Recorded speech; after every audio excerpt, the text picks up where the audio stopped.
where it is important to say who you stand with. And Republicans used to be the party that was so adamant against the USSR, against Russia, against Putin, who recognized him for the danger he was to the world.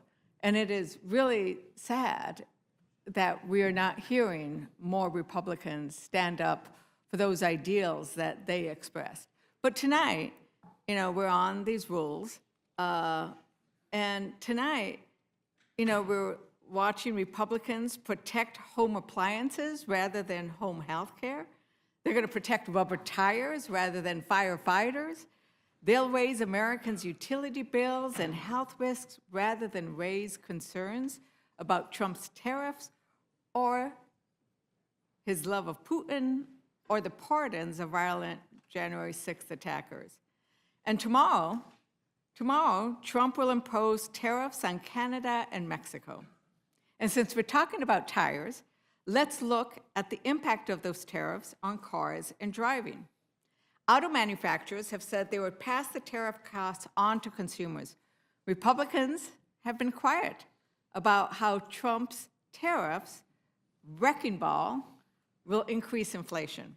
Chairman Guthrie, do you know how much the tariffs are expected to raise the cost of buying a new car? I don't have that in front of me. I didn't prepare for that, but I would hope that what happens is that the threat of tariffs will bring the tariffs down for other countries so we can have lower tariffs for everybody. I think that's the objective. Well, that's really not the objective, and that's not what he said. He said it's about something completely unrelated.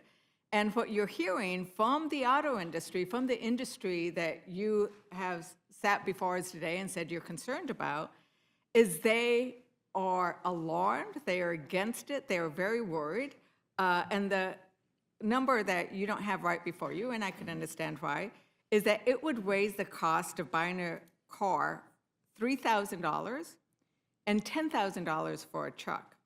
Madam Chair, I'd like to introduce the article, U.S. Auto Industry Could Be Collateral Damage in Trump's Trade Wars. Without objection. And there, it's pointed out that it would pose an existential threat to the $300 billion in trade just affecting the auto market. And I think that that's really key, because if we're going to sit here and talk about the importance of manufacturing, because we're integrated, Canada is our ally. They're not our enemy. Mexico is an ally. They are not our enemy. Are the plants that exist, in my colleague states depend on the trade that happens with Canada and Mexico. And this is going to increase the cost and make it even harder for families to afford not just a new car, but even an old car. Because once you raise the prices for something, you raise it for everything else. And let's talk about, okay, you can't afford a car, you've got your old car, doesn't have great gas mileage maybe, but you got to go fill it up at the pump, right?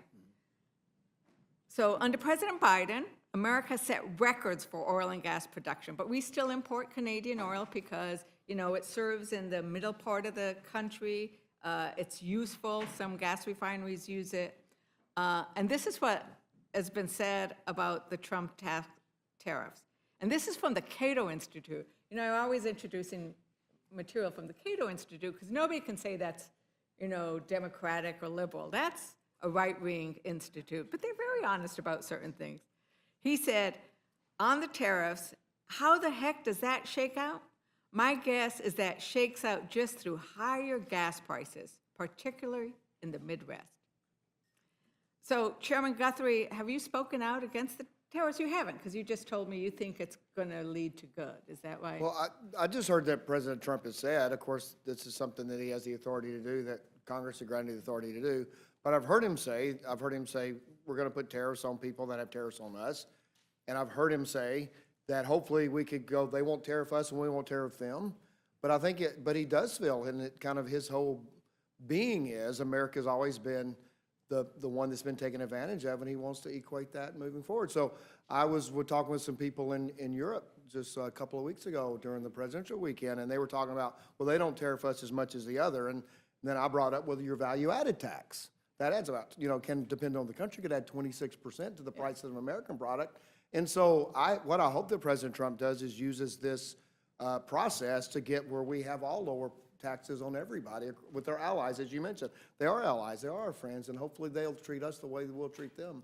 Well, I mean, what's interesting is tariffs are kind of a complicated thing. They can be used surgically, they can be used wisely, but what he's doing is just blanket tariffs, right? Like everything else he's doing, it's just chaos and confusion, just impose it on everything, rather than carefully thinking through what do you want with your policy objective. And the idea that it's not going to get passed on, Americans know that. Everybody is saying it's going to get passed on.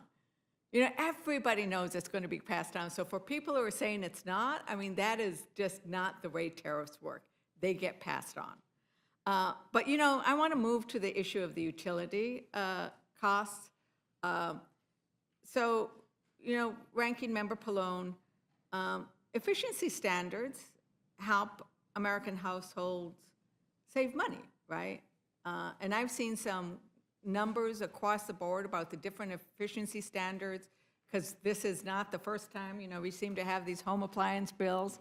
We saw them a lot last year, right? They had all those catchy names, hands off or refrigerators, they were just, because we used to say hands off our bodies, and so they were like, okay, let's use their catchy phrases. For women, it means our lives and our health. But can you elaborate on why these energy efficiency standards, including this one, which is about certification, why is it important for Americans and what they pay in their utility bills? Well, first of all, you pointed out, as I have, that this resolution is not about the actual efficiency standards, but the certification that they're complying with the standards, which, again, I just don't know what, I guess they've been doing the efficiency standards for so many weeks now that they have to move on to something else that seems totally redundant, but whatever. Again, it's like my response to Ms. Scanlon. In this case, the Department of Energy, in the case of the rubber tires, the EPA, they have an obligation under the law that was passed many years ago, that periodically they have to look and see whether the appliances are efficient. Because consumers want efficient appliances, right? They don't have to use as much energy. They want better stuff that costs less. And so that's what they did. The DOE looked at these standards and said, look, we can do this with less energy costs. It'll cost you significantly less for this appliance over a certain period of time. And then they meet with the manufacturers and they say, what is your opinion on this? And in almost every one of these cases that we've talked about now for several weeks, whatever the appliances, the refrigerator, the washing machine, whatever, these standards have been put together with the consensus of, I'll call them the good actors, the good manufacturers who said, yeah, we can do that, and then we can save money to the consumer. There's nothing obscure here or surprising here. And these things for years were done on a bipartisan basis and nobody had a problem with it. I just think that the Republicans are running out of things to do here, and so they keep going. They look at the Federal Register and say, what can we do this week? I mean, this isn't even the standards. This is now the certification standards. So we're going to have one for certification of standards this week and next for certification of some other standards, and then where do we go from there? It's just... Yeah, so the other thing that strikes me that with all of these energy efficiency standards, with these things, it's like none of this brings down the cost for American families. Just the opposite. The opposite, right? Right, because when they review this, they have to look at the costs. And they only put these standards in effect if the cost is reduced. Now, my colleagues will say, oh, well, they have to pay for the upfront costs. Well, that may be. But over a period of time, whether it's 5, 10, 20 years, whatever it is, the consumer saves money. I hate to interrupt, but we are at the 11-minute mark. Okay, great. So what we're seeing is I think that there is a pattern. So Trump gutted, they gutted the Consumer Financial Protections Bureau. No Republican raised a concern.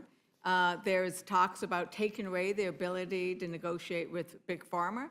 standing with big corporations, standing with industry, and not standing with our consumers, not standing with working families. And, you know, in contrast, Democrats passed laws that would actually reduce the cost to consumers of, I saw a number like $1 trillion. And so these kinds of things where we've been working on bringing down the cost, and Trump has been doing the opposite. Everything he's doing is raising costs. No wonder Trump is heading into tomorrow's address with the lowest favorability rating of any incoming president in history. Wait, actually, the lowest was last time Trump was an incoming president, because everything he's doing is not serving the American public and consumers. And with that, I yield back.